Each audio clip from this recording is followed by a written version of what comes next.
Hi, I'm Tim Parry, Senior Content Manager with Multichannel Merchant. I'm with Scott Cohn, the Vice President of e-commerce with Chinese Laundry, and we're talking a little bit about some of the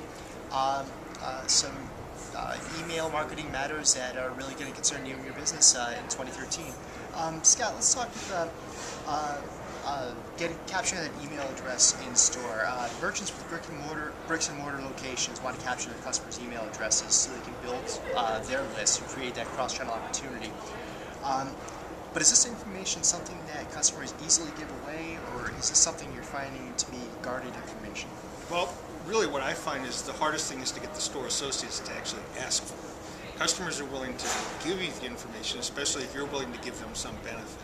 Some of the benefits customers right now are wanting paperless receipts, returns without receipts, extended return policies, and of course you can offer them the discounts and advantages of being on your email list, not only to give them information about your overall company and your e-commerce, but events that may be happening in your brick and mortar stores.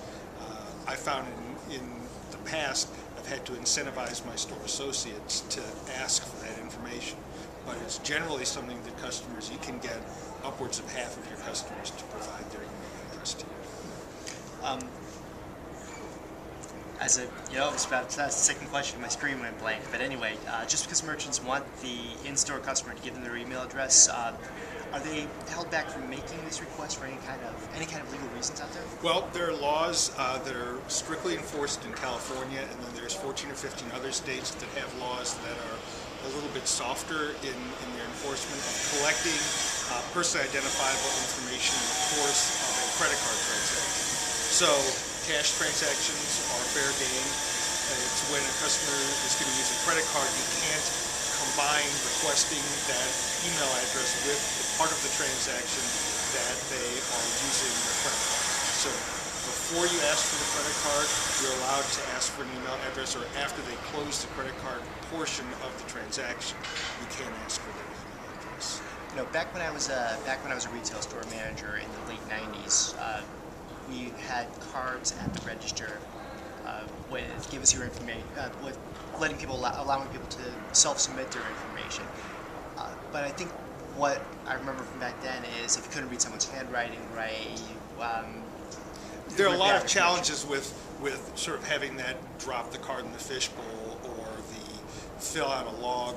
There's that time lag, and in 2013 customers expect to get that welcome email when they give you the email address. So instead of waiting for the store associate to that night or over the weekend or whenever they have time to fill it in, you really need some mechanism in order to get it done in real time. But with technology, we have so many more opportunities to capture it. You can use a tablet that you might have throughout the store, a kiosk in the store, even using the PIN pad. Certain providers are using POS devices that have the screen as a tablet, and you can sign on there and enter your email address. So there's a lot more ways that you can start engaging the customer immediately, and it's really what's relevant today. 2013 is off to a start. We're already 2 months into 2013. But are there any kind of legalese out there heading into 2013 that retailers need to be on the lookout for? I think it's just being aware of the states that you have stores in, understanding what their restrictions are, scripting to stay around that collecting of personally identifiable information within the credit card portion of the transaction, and have your own internal legal team be aware of what's going on in the states you have access. Scott, thank you very much for your time today. Enjoy the rest of ETL West. Okay, thank you.